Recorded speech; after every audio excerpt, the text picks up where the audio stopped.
Le ngoti lena yendeke namhla ngetitfubata semini yasekuseni emhlaleni lapho khona-ke letimotolo letimbili tibeke nengoti letfuse labanyenti. Letimotolo-ke lekuyingiyo-ke i-Isuzu kanye ne-VW betihamba-ke totimbili ku-slow lane emgwacweni longithelawayeka lobheka eMbabane. Matifika-ke tinsatheli talomsakato kulesigameko, emaphoyisa nebeticishamlilo bese bavele-ke bakhona kutewulekelela kulesigameko.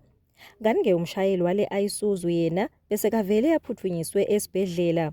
Sikhulumisene-ke nemshayeli wemoto lo letsinsekile lekungiyo-ke i-VW lovetile ukuthi totimbili letimotolo tabo i-Isuzu ye-van nale yakhe-ke i-7-seater ye-VW betibheke eMbabane. Lapho-ke lo we-Isuzu kuthiwa ubese-ke soshayisa le VW le athite-ke umshayeli wayo ngathi kukhona lokumphazamisile njengoba-ke ubonakele ukuthi-ke umthukele.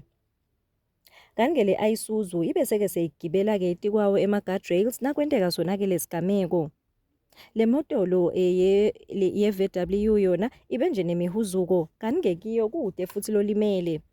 Le ngoti-ke bese ibange-ke nekuthi kubete-ke timotolo letihamba ku-highway emhlaleni njengoba-ke tonke bese tihamba ngephasi. Kubonakele-ke nekuthi bese kuneludvendve letimotolo emhlaleni ngekuphatamiseka ngenxa yayo-ke le ngoti. NginguNhlanhla Thwala etindzabeni te-channel yeMaswati, nginaKhanyisile Mabuza emhlaleni.